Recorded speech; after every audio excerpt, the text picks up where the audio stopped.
Baik. Assalamualaikum warahmatullahi wabarakatuh. Waalaikumsalam warahmatullahi wabarakatuh. Perkenalkan semuanya, nama saya dari Muhammad Ilham. Saya dari mahasiswa Universitas Siliwangi, jurusan Pendidikan Masyarakat. Nah, untuk pada kesempatan kali ini saya akan menjelaskan mengenai bagaimana cara menerapkan keselamatan dan kesehatan kerja atau K3 bagi caregiver lanjut usia. Karena di sebelumnya kita sudah melaksanakan pelatihan tentang K3 umum. Nah, untuk kali ini saya akan menjelaskan untuk bagi pekerja caregiver lanjut usia. Nah, sebelum saya melanjutkan materi, apakah ada yang tahu apa itu K3? Tahu. Ada yang mau menjawab? Ya.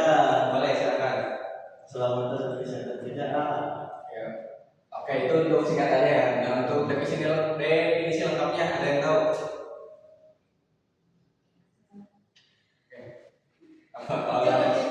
Baik, kalau belum pada tahu, saya akan bertanya.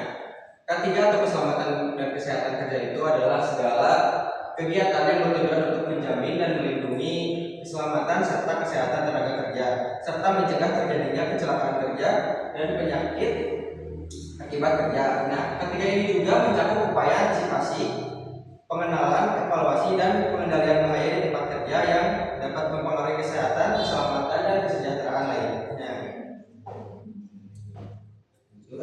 Nah, itu tadi untuk definisinya tadi sudah saya sebutkan. Untuk tujuan umumnya itu, tujuan utama untuk K3 itu yaitu untuk melindungi pekerja ataupun karena ini caregiver ya, untuk melindungi caregiver dan lansia dari kecelakaan.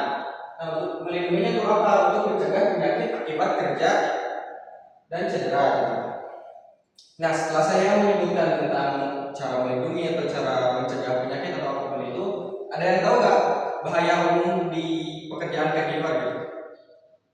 Kalau misalkan di pekerjaan konstruksi kan mereka itu misalkan bekerja di ketinggian, mereka resiko kecelakaannya misalkan jatuh dari ketinggian atau apa. Nah, untuk caregiver ini kan bekerjanya di dalam ruangan gitu, di dalam rumah ataupun di panti jompo seperti itu. Nah, ada yang tahu bahaya umum di lingkungan caregiver itu seperti apa? Penyakit menular. Nah, betul. Apalagi? Ada lagi? Mungkin dari fisik ya, karena kita tidak tahu si lansia itu seperti apa warnanya. Ada lagi? Siaran panas. Bisa. Saya lanjut. Yang tadi betul ya, kayak kontak langsung dapat menularkan penyakit. Nah, untuk yang paling sederhana gitu, untuk lantai licin kan mereka bekerja di ruangan gitu, kan sudah detail, tetapi mereka terburu-buru karena akan melayani si lansia tersebut.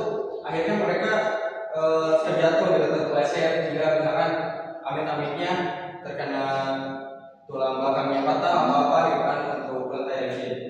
Infeksi juga, nah, infeksi ini kontak langsung dapat menularkan penyakit dan juga cedera angkat lansia dan teknik berat berbahaya. Nah, mengapa angkat lansia? Karena di dalam pekerjaan caregiver ini kita tidak hanya melayani si lansia tersebut gitu. Misalkan ada lansia yang susah berpindah ataupun susah jalan, sudah tidak bisa jalan atau apapun itu, otomatis kita sebagai pekerja caregiver yang harus memindahkan pasien kita gitu, untuk dapat berpindah tempat. Nah, selanjutnya ada prinsip dasar K3. Untuk yang pertama itu waspada bahaya, yang dimana harus selalu sadar kondisi sekitar. Yang kedua, menggunakan APD atau pakai alat pelindung kebutuhan. Yang ketiga, menjaga kebersihan. Lalu yang keempat, teknik aman. Teknik aman ini yaitu merupakan menggunakan metode ergonomi saat bekerja gitu. Jadi kita tidak gegabah untuk bekerja gitu. Nah, setelah yang saya sebutkan sebelumnya, di poin kedua ini ada menggunakan APD. Ada yang tahu APD untuk caregiver itu apa saja? Betul. Apa lagi? Ya. Ada lagi? Ya. Ini sepatu ya. Untuk Ya. ini rambut. Betul. Nah, untuk APD caregiver ini masker tentu ya harus wajib dipakai. Dan juga sarung tangan. Nah, untuk ini mungkin baju khusus bagi caregiver yang kayak mirip sama perawat di rumah sakit lah, untuk dokter-dokter kayak gitu lah. Ini untuk kacamata mungkin jika misalkan ada kebutuhan lain yang misalkan memerlukan mereka menggunakan kacamata tersebut. Untuk fungsinya fungsi APD ini yaitu mencegah penularan dan cedera. Nah, setelah yang saya jelaskan dari awal hingga ke sini, apa gitu? Apa yang harus kalian ingat? Apa yang harus kalian terapkan dari K3 dalam pekerjaan? Kenapa kita harus menerapkan K3 dalam pekerjaan kita? Betul. Apa lagi? Mencegah terjadinya Ya, betul sekali. Nah, yang harus diingat itu K3 ini bisa melindungi semua pihak, bahwa untuk caregiver bisa menjaga caregivernya dan juga pasiennya. Pasiennya itu lansia. K3 juga bisa mencegah bahaya, bisa dicegah dengan berbagai disiplin. Lalu kita harus terus menerapkan K3 dilakukan setiap saat. Jadi jangan sampai ada satu hari ataupun beberapa waktu kita tidak menerapkan K3. Jangan ya, kita harus selalu menerapkan K3 ini.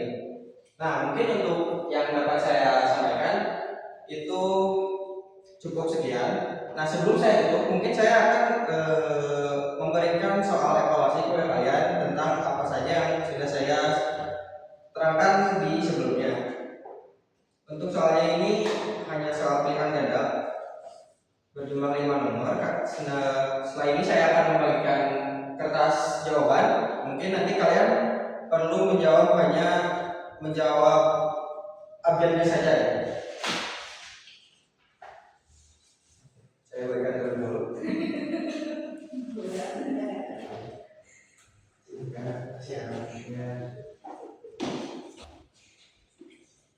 Untuk soalnya ini saya akan. Hadiahnya ya Pak? Apa hadiahnya ya Pak? Ya, abjadnya aja, abjadnya aja. Aduh, kenapa? Boleh. Kenapa? wah ya kan yes.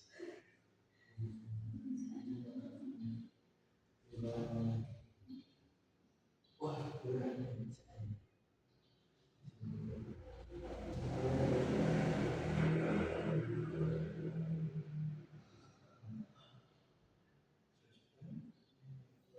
Pinjaman dong. Adalah saya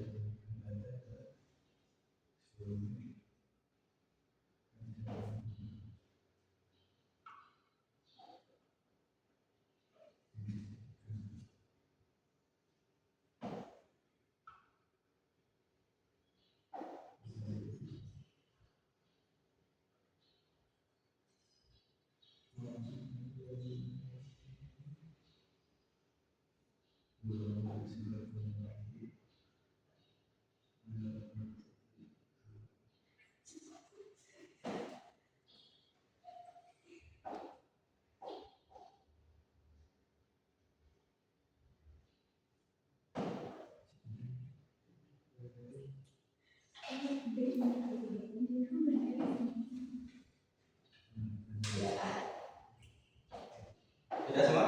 sudah. Saya berhenti di sini. Terima kasih.